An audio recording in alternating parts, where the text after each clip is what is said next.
Bonjour à toutes et à tous, bienvenue sur Télégoël. Toute l'équipe se joint à moi pour vous souhaiter une excellente année 2018, qu'elle soit généreuse, souriante et pleine de bonnes choses pour tout le monde.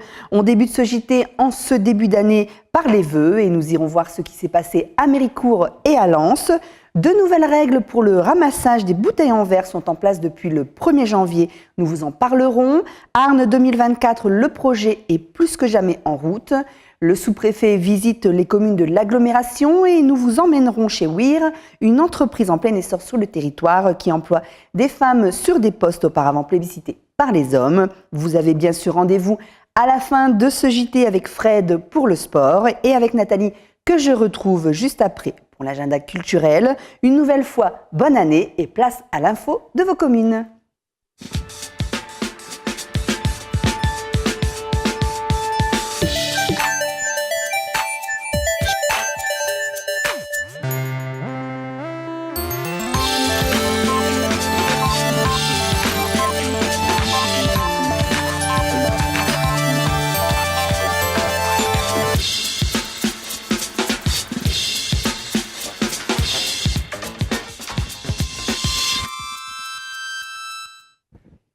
Bonjour Nathalie. Bonjour Valérie. Bonne année, bonne santé Nathalie. Merci, meilleurs vœux à toi aussi. Merci beaucoup Nathalie. Alors la mairie de Lens a innové cette année pour souhaiter ses vœux à la population. Oui Valérie, un discours raccourci, pas de mise à l'honneur, mais une fête populaire pour les Lensois qui ont dansé toute la soirée, le tout accompagné d'un paquet de frites. Télégoël y était.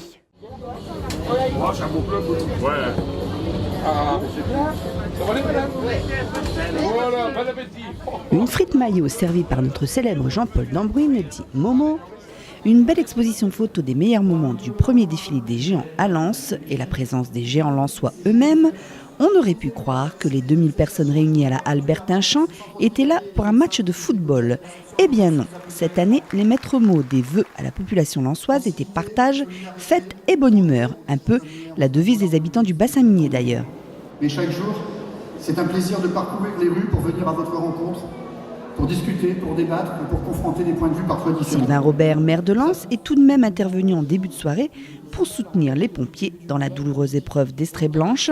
Il a rappelé sa volonté de collaborer avec les autres communes au niveau santé, de nouveaux logements, une dynamique qui s'enclenche avec de nouveaux investisseurs, pas d'annonce concernant la piscine et un rappel de l'amélioration des transports urbains avec le BHNS malgré la gêne des travaux aujourd'hui.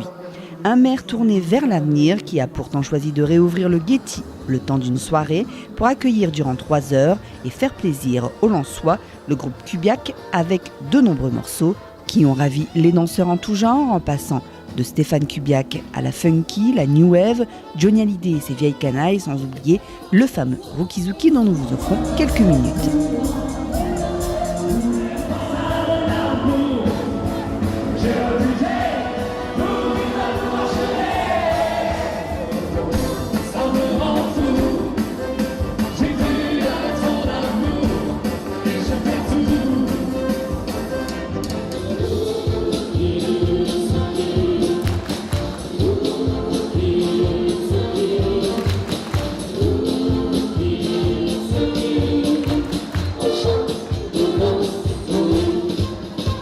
Des vœux donc innovants qui devraient voir venir encore plus de population l'an prochain à la Bertin-Champ de Lens.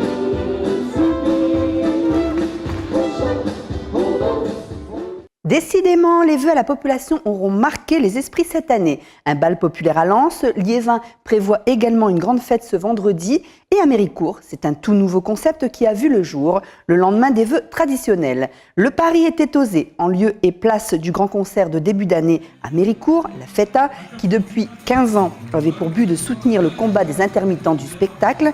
La municipalité a décidé de lancer un nouveau rendez-vous dédié cette fois-ci à la solidarité. Des vœux traditionnels la veille, mais un décor et une ambiance beaucoup plus festive pour cette grande fête le samedi. C'est ainsi que le cabaret solidaire est né, un repas festif et musical où pour la modique somme de 5 €, les participants ont pu profiter d'un menu complet et écouter 3 groupes régionaux, jeunes pousses locales ou musiciens expérimentés, aux sonorités rock, folk, souvent drôles et parfois engagées, que vous retrouverez pour quelques extraits après votre JT. Les bénéfices de la soirée permettront de faire partir des familles en vacances ou aideront à financer la future épicerie solidaire qui ouvrira à Méricourt dans les semaines à venir. L'événement a connu un franc succès, 550 repas ont été servis et le public varié a pris beaucoup de plaisir devant la diversité musicale. Il y a donc fort à parier que le cabaret solidaire devienne le nouveau rendez-vous festif et revendicatif de Méricourt pour bien commencer l'année. On écoute un extrait de Bernard Bode. Exactement 20 jours. 20 jours qu'on a décidé de relever ce défi. 550 personnes ici. Et je voudrais tout simplement qu'on se dise que Méricourt est une belle ville de la solidarité. Et si on arrive à faire tout ça avec les artistes, avec la cuisine qui nous a accompagnés, avec le personnel municipal, avec les élus, avec les associations, avec tout le monde, c'est vraiment une grande fête de la solidarité et une grande démonstration. Et pour le maire que je suis, avec la majorité municipale de gauche, c'est une grande fierté d'être à la tête d'une municipalité. On est capable de faire ça. Donc tout à l'heure, je vous ai proposé de lever une main pour ceux qui voulaient un discours. Je vous propose tout simplement de lever deux mains et que ce soit un grand applaudissement à tous ceux qui sont dans l'ombre et qui ont fait cette belle soirée. Et le fait de se mettre debout, ça le vaut. Vous savez, on dit, des fois il faut faire du bruit, et ça c'est du beau bruit. Depuis le 1er janvier 2018, le verre ne se collecte plus en porte-à-porte. Et oui, ne soyez pas surpris si vos caisses vertes ne sont plus ramassées. Le verre est désormais collecté via des bornes d'apport volontaires. Sur les 36 communes de l'agglomération, ce sont près de 500 bornes, soit une borne pour 500 habitants, qui sont mis à disposition de la population afin d'y déposer les déchets en verre. Attention, seules les bouteilles, pots et bocaux en verre sont acceptés. Nous avons rencontré Sébastien Trioux, assistant au service valorisation des déchets de l'agglomération de Lens-Liévin, qui vous en dit un peu plus sur cette nouveauté sur le territoire. Il y a plusieurs raisons en fait qui ont motivé ce choix. Donc la première raison, c'est la raison économique. On est d'accord qu'une collecte en porte-à-porte coûte plus cher qu'une collecte en apport volontaire. Deuxièmement, la qualité du verre en fait en apport volontaire sera meilleure que la porte-à-porte pour plusieurs raisons. Quand c'était en porte-à-porte, c'était collecté avec une benne tasseuse, donc c'était compacté, c'était vraiment broyé directement dans le camion. Donc on ne pouvait pas valoriser 100% en fait de la matière. À savoir que le verre est valorisable à 100% et à l'infini. Donc aujourd'hui, on va récompenser, c'est une récompense en fait des habitants du territoire qui trient le verre. Ça sera encore mieux valorisé grâce à l'apport volontaire par rapport à la porte-à-porte. Avant en fait, dans les caissettes, on pouvait mettre tout et n'importe quoi, j'ai envie de dire. Il y avait beaucoup d'erreurs, des choses que les gens ne savaient pas, qu'on ne pouvait pas recycler en verre. À savoir qu'on recycle uniquement les bouteilles, les pots et les bocaux sans les bouchons ni les couvercles. Aujourd'hui, grâce à ces petites opercules, c'est qu'on n'est plus tenté de mettre autre chose en verre qui n'a pas la forme d'une bouteille ou d'un pot ou d'un bocal. Donc on a une meilleure qualité et on pourra encore mieux valoriser. Aucun emploi n'a été supprimé. Toutes les personnes, en fait, tous les salariés du prestataire en fait, de Société Nicolin qui travaillaient sur la collecte en porte-à-porte, tous les emplois ont été préservés. En fait, les personnes ont été directement affiliées à d'autres postes, comme la collecte des bornes, parce qu'on va devoir les collecter quand même, ou alors sur les déchetteries, la nouvelle déchetterie de Pont-Aventin par exemple. Pour accompagner donc, en fait, le geste de l'apport volontaire du verre exclusif, la TOM, la taxe d'ordures ménagères, va baisser d'1 point pour 2018. Donc elle va passer de 7,07 à 6,07. On voit beaucoup sur les réseaux sociaux des gens réagir en disant on paye de plus en plus d'impôts, ça va augmenter. Et là, je préfère dire qu'en fait, c'est faux. Ça va baisser justement pour accompagner les gestes, pour justement motiver encore plus les personnes à trier le verre. Une bouteille qui rentre dans un foyer, c'est automatiquement une bouteille qui doit sortir. Aujourd'hui, la borne qui est située la plus proche de chez soi, ce n'est pas forcément la borne qui est la plus pratique. Vous allez avoir des bornes sur le chemin de l'école, sur le chemin du travail par exemple, ou sur le chemin des commerces, pour aller dans les centres commerciaux, des choses comme ça. Ce sera les bornes les plus pratiques, on va dire, au quotidien à utiliser. Faire connaître les métiers de l'usinage et sensibiliser les filles aux postes proposés dans l'industrie, c'était le but de cette visite des élèves du lycée Béal de Lens à l'entreprise Ware de Vendin-le-Vieil. Un reportage d'Anthony Vermus. Maman de 2 enfants, Charlotte est apprentie opérateur en commande numérique au sein de l'entreprise Weir. Elle fait partie des 27% de femmes qui composent la main-d'œuvre dans l'industrie. Avant, j'ai fait du droit. J'ai fait carrément un revirement, mais en fait, j'ai toujours connu ce métier parce que mon père a toujours travaillé dans ce corps de métier. Et ça m'a toujours attirée, donc quand j'ai vu que le droit ça me convenait pas, je me suis dit je vais me lancer et j'ai passé les formations pour pouvoir travailler dans ce métier. Au sein de l'entreprise Weir, qui conçoit des soupapes de sécurité, les femmes représentent 20% de l'effectif global. Problème, les industries attirent peu, victimes d'une mauvaise image. Je pense que chacun doit être acteur pour changer cette image et faire en sorte que l'industrie soit représentative de la population et qu'il y ait autant d'hommes que de femmes dans l'industrie. On a des fortes demandes et malheureusement très peu de candidates. Et donc voilà, l'idée de notre entreprise à nous, c'est de promouvoir l'ensemble des mixités, notamment aujourd'hui la femme. Pour balayer ces préjugés, des lycéennes du lycée Béal de Lens ont pu visiter les locaux de Weir à Vendin-le-Vieil. L'occasion pour elles de découvrir l'entreprise et d'échanger avec les femmes de l'industrie. Les jeunes vont connaître le métier de boulanger, de mécanicien auto. Voilà, ce sont des métiers qui leur parlent. Mais les métiers de l'usinage, de la maintenance, de la chaudronnerie, du bureau d'études, ce sont des métiers qu'ils ne connaissent pas. Et pour leur montrer, la seule façon, c'est de les inviter à visiter une entreprise et de pouvoir échanger avec des salariés qui travaillent dans l'entreprise sur tous ces divers métiers. Moi c'est Mélanie, donc je suis ici en tant qu'apprentie ingénieur donc au département QHSE. Donc durant la journée, je pense qu'elles, même si ça n'intéressait pas tout le monde, au moins elles ont pris conscience qu'il y avait de la place pour les femmes dans l'industrie. C'est faire découvrir un peu les métiers. Je pense que c'est de cette manière qu'on peut y arriver. L'industrie se conjugue donc aussi au féminin. Il reste encore du chemin à parcourir, mais les mentalités évoluent. D'après une enquête Elle Bouge réalisée en 2016, 73% des filles souhaitent avoir plus d'informations sur les métiers de l'industrie.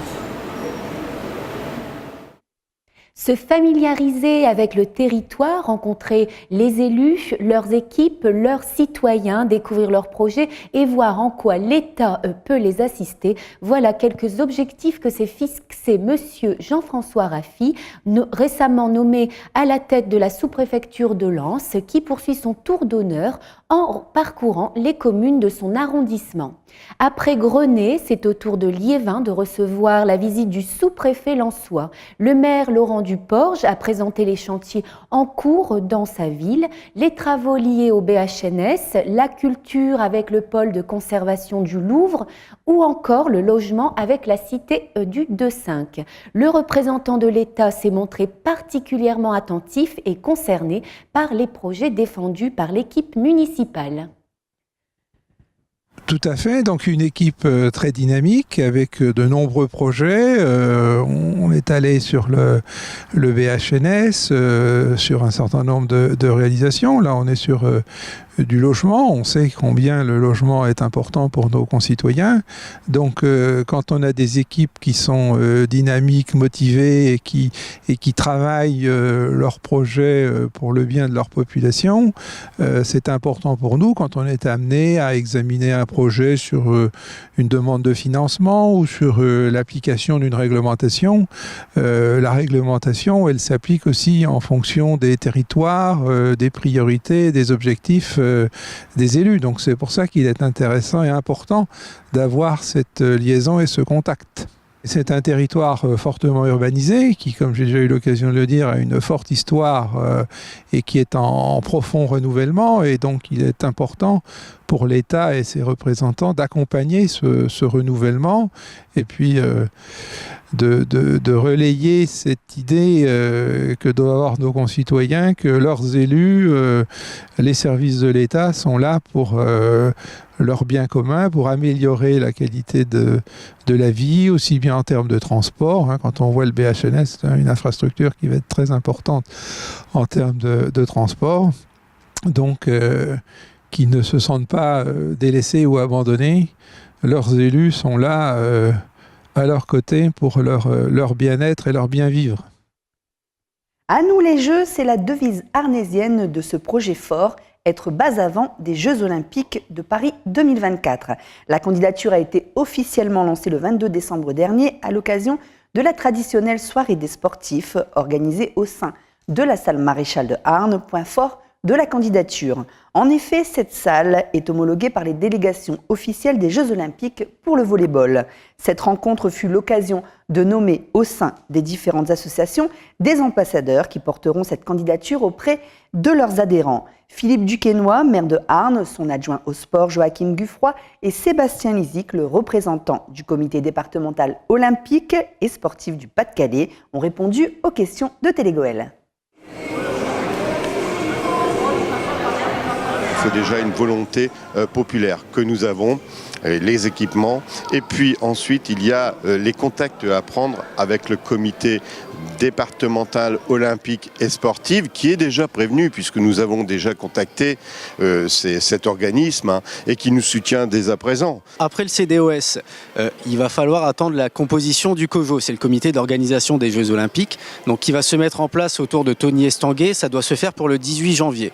À partir de là, ce comité d'organisation va mettre en place un cahier des charges très précis qui sera remis aux différentes collectivités souhaitant se présenter. Alors nous, au niveau de la ville de Arles, ce qu'on a souhaité, c'est déjà prendre les devants. Le dossier est en cours de rédaction. On sait que ce dossier doit s'appuyer sur, bien entendu, l'équipement sportif qui va accueillir l'événement, à savoir ici la salle Maréchal, mais aussi sur les capacités d'hébergement qu'on a. Et on peut dire que de plus en plus ça se développe sur le territoire, notamment grâce au Louvre-Lens qui est arrivé. Mais en tout cas, aujourd'hui, de ce qu'on sait, on est en plein dedans et on a des bonnes chances de l'avoir. Le comité départemental olympique et sportif du Pas-de-Calais, il a pour mission principale de représenter le mouvement sportif, toute discipline, tout sport confondu, auprès des instances territoriales. Et après, en termes d'autres missions, c'est de faire respecter les valeurs de l'olympisme sur le territoire du Pas-de-Calais, les valeurs qui sont l'amitié, l'excellence, le respect. Et dans le cadre du partenariat qui va être mis en place entre la ville de Arnes et son projet de base avant Arnes 2024 et les JO de Paris 2024, le comité départemental olympique et sportif va être partenaire de tous les projets, de toutes les actions que va mettre en place la ville de Arnes dans le cadre de sa démarche. Aujourd'hui, la ville de Arnes a décidé de se dire « N'attendons pas que les autres le fassent avant nous, faisons-le avant les autres ». C'est pour ça que ce soir, la ville de Arnes est la première sur le territoire du Pas-de-Calais à mettre en avant cette démarche au travers d'un logo Arnes 2024 et d'un partenariat entre le comité départemental olympique et sportif du Pas-de-Calais et la ville de Arnes. Vous pouvez le constater, cette salle est une salle internationale, c'est une salle régionale qui est de niveau international. C'est vrai que nous avons l'équipement, mais il y a aussi cette volonté populaire de participer à cette grande fête que seront les Jeux Olympiques 2024. Et Paralympiques, j'insiste, mais nos sportifs ne font pas que du sport. Sachez que de temps en temps, il faut qu'ils se vident la tête aussi pour être aux compétitions en pleine forme et véritablement se consacrer qu'au sport. Mais ils se baladent. Il y a tout ce parcours historique qui peut être réalisé, ce parcours de mémoire. On parle beaucoup de l'équipe polonaise ici parce qu'ils sont chez eux, bien entendu, et vous savez pourquoi. Mais nos amis canadiens, et ce tourisme de mémoire des Canadiens qui viennent en réalité sur nos sites. Mais je parle des Canadiens. Il y a nos Australiens, il y a nos Marocains. Il y a véritablement de quoi faire, du sport, mais aussi du plaisir de découvrir. Vous savez, c'est un rêve aujourd'hui, ce sera une réalité demain. Et je pense que dans les années qui vont suivre après 2024, ça restera quelque chose qui sera gravé dans nos mémoires. Voilà la volonté que nous avons et nous mettrons tout notre poids, tout ce qui est possible, non seulement pour que notre candidature soit acceptée, mais pour réaliser ce moment, on y mettra tous les moyens pour que les gens s'y sentent bien, ils seront accueillis comme ils le méritent pour ce grand événement.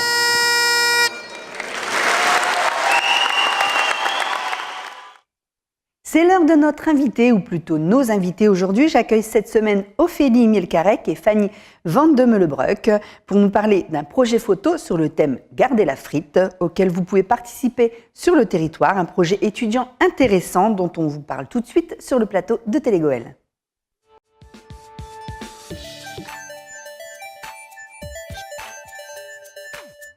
Fanny Van de Meulebruck et Ophélie Mielcarec, bonjour. Bonjour. Bonne année, bonne santé. Merci également. Il est encore le temps de le dire, c'est le mois de janvier. Alors bienvenue sur le plateau de Télégoël. On va commencer par vous, Fanny. Alors vous êtes professeure à l'université d'Artois de Lens. Tout à fait. Pour proposer une licence professionnelle tourisme. Voilà, tout à fait. Donc c'est la licence professionnelle commercialisation des produits touristiques qui dépend donc de l'IUT de Lens, Université d'Artois. Et donc, nous proposons une formation en L3 à nos étudiants qui permet à ces étudiants de travailler sur tous les métiers liés à la promotion du territoire, des infrastructures touristiques, hôtelières, sportives et culturelles. Donc concrètement, ça débouche sur quel type de métier ?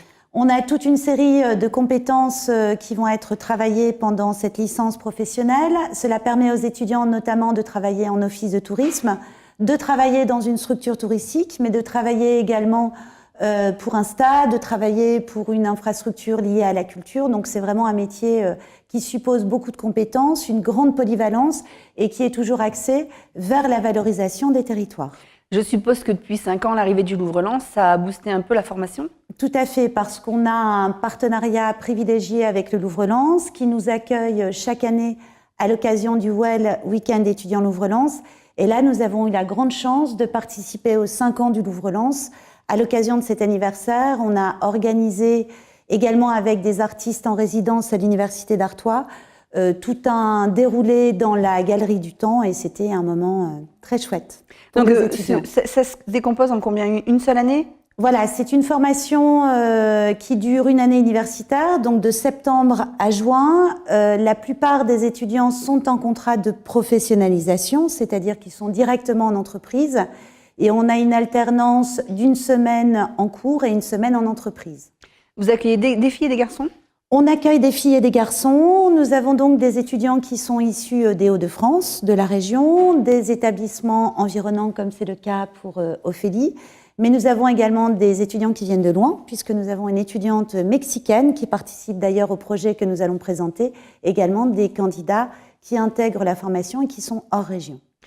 Combien de réussites sur ce type de licence et combien de débouchés ? Est-ce qu'il y a beaucoup de débouchés ? Est-ce que les jeunes trouvent du travail en sortant de cette licence ? Oui, tout à fait. Alors, on a 100% de réussite généralement chaque année et on a quand même un fort taux d'employabilité en raison justement des différentes compétences qui sont acquises pendant cette année. C'est-à-dire qu'ils peuvent intervenir dans différentes structures. On essaie également de mettre l'accent sur l'anglais puisque les étudiants bénéficient au semestre 6 de cours qui sont pour la plupart en anglais et on donne également une grande importance au e-commerce et au e-tourisme qui est en plein développement. Ici sur le territoire, vous avez beaucoup d'élèves qui sont déjà placés dans des structures touristiques ? Tout à fait. Au Stadium Nord, également en office de tourisme. Donc, on occupe pas mal le champ du tourisme et des infrastructures culturelles et sportives. Alors, vous êtes là aujourd'hui avec Ophélie. Ophélie qui nous présente un projet qui fait partie de cette licence, que vous avez des projets à monter. Oui, tout à fait. Ce projet s'appelle Garder la frite. Alors, une idée originale, mais est-ce que vous pouvez un peu nous le présenter ? Alors, donc, Instalance, c'est un projet tutoré qu'on doit mener sur l'année. Donc c'est un projet, nous avons choisi ce projet, c'est un concours photo avec le thème Garder la frite. Garder la frite, c'est ça ? Garder la frite. Nous avons choisi donc ce thème puisque la frite est un élément emblématique du nord de la France et également parce que c'est une manière ludique de se prendre en photo. Donc le concours, c'est se prendre en photo sur le territoire, dans un lieu qui nous plaît, c'est ça ? Alors en fait, le concours, c'est réellement de valoriser le patrimoine, donc le patrimoine culturel et industriel du bassin minier. Donc le but est de prendre un lieu emblématique du bassin minier ou un monument, en arrière-plan par exemple, avec la frite ou un cornet de frites sur la photo. D'accord. Donc ce concours, il a débuté là ou il a déjà démarré, il se termine quand ? Oui, tout à fait. Il a déjà démarré. Donc, les participants ont jusqu'au 9 février pour nous envoyer leurs photos. Et donc, la remise des prix aura lieu le 15 mars. Donc, il y aura 2 gagnants qui seront élus premièrement par les mentions de j'aime sur Facebook pour les photos et également par un jury de professionnels. Donc, la participation se fait uniquement sur Facebook ? Oui, tout à fait. La participation se fait sur Facebook. Donc, il faut qu'on envoie nos photos sur quelle page ? Sur quel profil ? Donc, ce sera sur la page simplement Instalance, comme le nom du concours. Et donc, il n'y a qu'à les envoyer par message privé. Donc, il y a un format spécifique ? Il y a des choses à respecter sur ce concours ? Alors, les choses à respecter, c'est réellement le thème. Donc, on souhaite réellement un lieu ou un monument et la présence de la frite. Un lieu ou un monument, sur quelle commune ? Est-ce qu'il y a un territoire bien limité? Est-ce que c'est les 36 communes de la communauté d'agglomération de Lens-et-Vin? Est-ce que ça déborde sur le bassin minier, Arras, Oigny, enfin toutes ces villes-là, ou c'est spécifique autour de Lens? On s'est centré réellement sur Lens et les alentours, donc vraiment Salomine, Oigny, effectivement, après Vendin-le-Vieil, mais on souhaite favoriser donc ces petites communes qui ne sont pas très connues au final, comme au contraire de Arras qui est déjà assez connu. Quels sont les lots qui sont à gagner? C'est une surprise ou vous savez déjà? C'est une surprise, c'est en préparation. A priori, un repas gastronomique dans un restaurant de la région. Également, très certainement, des paniers gourmands. C'est ce que nous avions fait l'année dernière puisque ce concours existe depuis 2 ans. Voilà. D'accord. Qu'est-ce que ça vous apporte, vous, Ophélie, ce type de projet? Ce type de projet, ça nous apporte premièrement, découvrir nous-mêmes des lieux qu'on ne connaissait pas forcément. Et donc après, de les découvrir. Et également de montrer que notre territoire chargé d'histoire a aussi son importance et a son charme, qu'il y a énormément de choses à faire. Alors, c'est pas la première année qu'il y a un concours? Oui. Instalence avait déjà lancé un concours l'an dernier? Tout à fait. Oui. Et c'était sur quel thème? Est-ce que vous vous souvenez du thème de l'an dernier et quelle photo avait remporté le... Il n'y avait pas réellement de thème comme celui de garder la frite, en fait. C'était aussi de prendre un lieu emblématique, un monument en photo, avec un élément du patrimoine. Donc ça pouvait être effectivement la frite ou un petit blason du RC Lens. Et quelle photo a remporté le concours? Donc la photo a été prise par Sébastien Buja. Donc il était allé au-dessus d'un terri, donc ce sont les 2 terris de Liévin, et il avait pris au lever du soleil l'autre terri en photo. Donc on peut rappeler, il n'y a pas besoin d'être photographe professionnel pour participer au concours? Non, du tout. N'importe qui avec son téléphone peut prendre une photo et vous l'envoyer? C'est vraiment ouvert à tout le monde. D'accord. Donc où peut-on prendre des renseignements? Il y a un numéro de téléphone, il y a la page Facebook bien sûr. Est-ce que vous pouvez rappeler tous ces éléments? Alors, donc, pour nous contacter, vous pouvez aller sur la page Facebook Instalence. Également, nous sommes présents par boîte mail. Donc, l'adresse mail, c'est installance@gmail.com. Donc, voilà, si vous avez... Donc, n'hésitez surtout pas à participer. Vous avez quelque chose à ajouter peut-être sur ce concours, sur ce partenariat avec Instalence et l'IUT? En allant sur le site, vous trouverez également le règlement du concours et également des photos qui vous montreront des exemples et on laisse vraiment une grande liberté aux photographes. Voilà. D'accord. Et si on veut intégrer la formation licence, il faut s'y prendre maintenant? Il faut y penser dès maintenant et il faut venir aux journées portes ouvertes de l'Université d'Artois et de l'IUT de Lens qui auront lieu le 10 février 2018. Alors rendez-vous le 10 février 2018. Merci Madame Van de Meulebrock et Mademoiselle Melcarec. Merci beaucoup. Merci à vous. Vous l'avez vu, va falloir vous munir d'un petit paquet de frites, d'aller sur le territoire pour vous faire prendre en photo. N'hésitez pas à vous inscrire au concours. Vous pouvez aller au Stade Bollaert par exemple, ou à la salle Maréchal de Arnes, ou n'importe où ailleurs. Et tout de suite, on va retrouver d'ailleurs quelqu'un qui connaît bien le Stade Bollaert, c'est Fred Peter pour sa rubrique sport.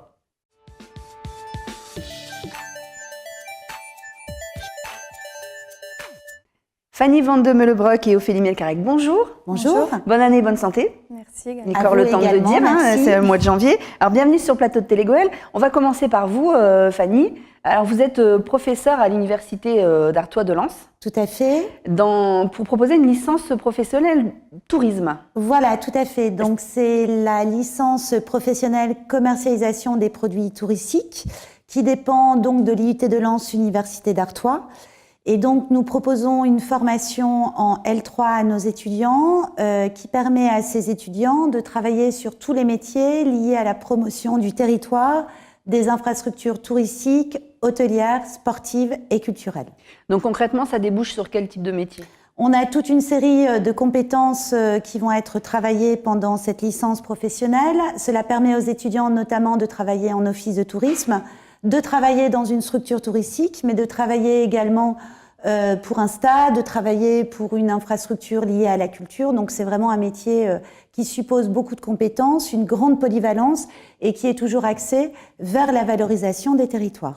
Je suppose que depuis 5 ans, l'arrivée du Louvre-Lens, ça a boosté un peu la formation? Tout à fait, parce qu'on a un partenariat privilégié avec le Louvre-Lens qui nous accueille chaque année à l'occasion du Well Week-end étudiant Louvre-Lens. Et là, nous avons eu la grande chance de participer aux 5 ans du Louvre-Lens. À l'occasion de cet anniversaire, on a organisé également avec des artistes en résidence à l'Université d'Artois tout un déroulé dans la Galerie du Temps et c'était un moment très chouette.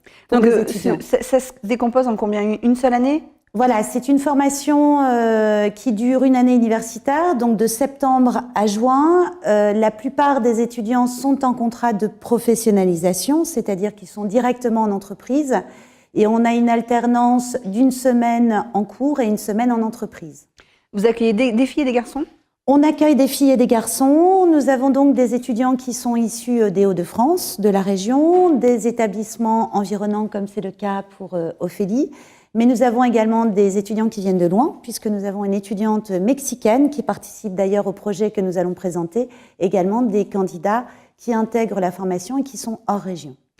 Combien de réussites sur ce type de licence et combien de débouchés? Est-ce qu'il y a beaucoup de débouchés? Est-ce que les jeunes trouvent du travail en sortant de cette licence? Oui, tout à fait. Alors, on a 100% de réussite généralement chaque année et on a quand même un fort taux d'employabilité en raison justement des différentes compétences qui sont acquises pendant cette année. C'est-à-dire qu'ils peuvent intervenir dans différentes structures.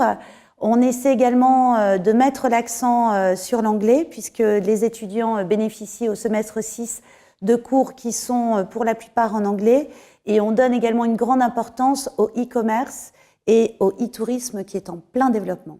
Ici sur le territoire, vous avez beaucoup d'élèves qui sont déjà placés dans des structures touristiques? Tout à fait. Au Stadium Nord, également en office de tourisme. Donc on occupe pas mal le champ du tourisme et des infrastructures culturelles et sportives. Alors vous êtes là aujourd'hui avec Ophélie. Ophélie qui nous présente un projet qui fait partie de cette licence, que vous avez des projets à monter. Oui, tout à fait. Ce projet s'appelle Garder la frite. Alors une idée originale, mais est-ce que vous pouvez un peu nous le présenter? Alors donc Instalance, c'est un projet tutoré qu'on doit mener sur l'année.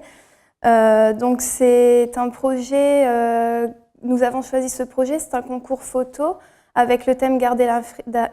Garder la frite, c'est ça? Garder la frite. Nous avons choisi donc ce thème puisque la frite est un élément emblématique du nord de la France et également parce que c'est une manière ludique de se prendre en photo.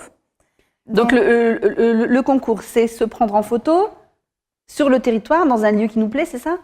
Alors en fait, le concours, c'est réellement de valoriser le patrimoine, donc le patrimoine culturel et industriel du bassin minier. Donc le but est de prendre un lieu emblématique du bassin minier ou un monument, en arrière-plan par exemple, avec la frite ou un cornet de frites sur la photo. D'accord. Donc ce concours, il a débuté là ou il a déjà démarré? Il se termine quand? Oui, tout à fait. Il a déjà démarré. Donc, les participants ont jusqu'au 9 février pour nous envoyer leurs photos.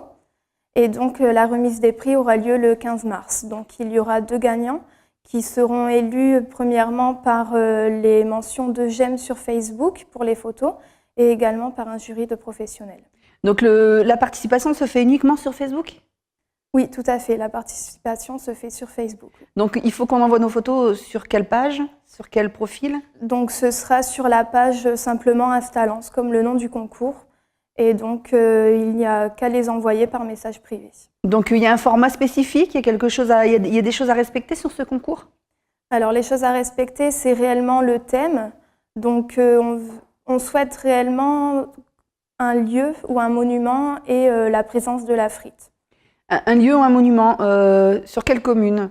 Est-ce qu'il y a un territoire bien limité? Est-ce que c'est les 36 communes de la communauté d'agglomération de Nancy-Vin? Est-ce que ça déborde sur le bassin minier, Arras, Oigny, enfin toutes ces villes-là, ou c'est spécifique autour de Lens?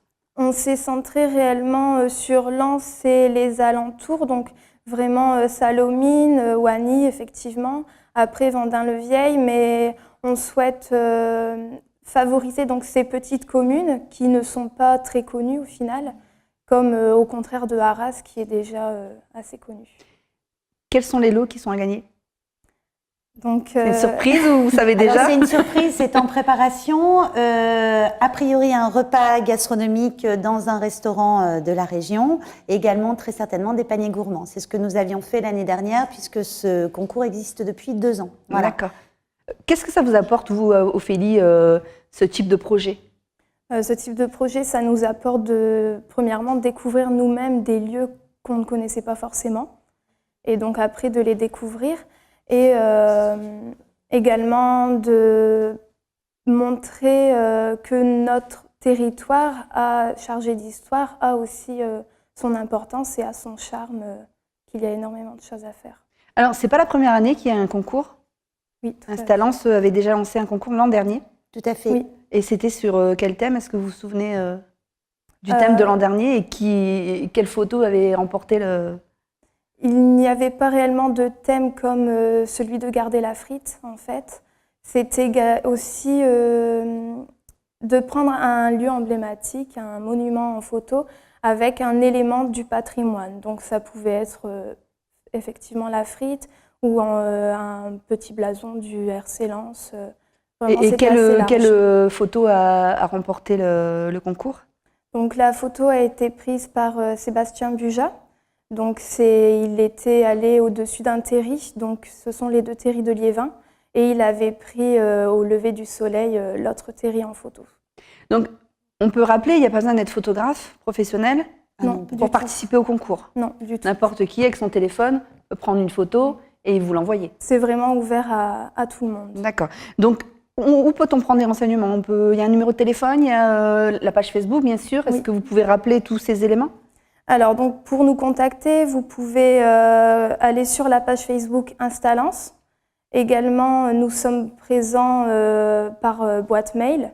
Donc, l'adresse mail, c'est installance@gmail.com. Donc, voilà, si vous avez... Donc, n'hésitez surtout pas à participer. Vous avez quelque chose à ajouter peut-être sur ce concours, sur ce partenariat avec Instalance et l'IUT? En allant sur le site, vous trouverez également le règlement du concours et également des photos qui vous montreront des exemples et on laisse vraiment une grande liberté aux photographes. Voilà. D'accord. Et si on veut intégrer la formation licence, il faut s'y prendre maintenant? Il faut y penser dès maintenant et il faut venir aux journées portes ouvertes de l'Université d'Artois et de l'IUT de Lens qui auront lieu le 10 février 2018. Alors rendez-vous le 10 février 2018. Merci Madame Van de Meulebrock et Mademoiselle Melcarec. Merci beaucoup.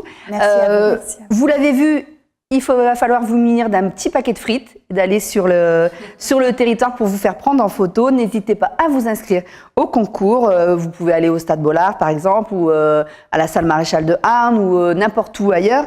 Et tout de suite, on va retrouver d'ailleurs quelqu'un qui connaît bien le Stade Bollard, c'est Fred Peter pour sa rubrique sport.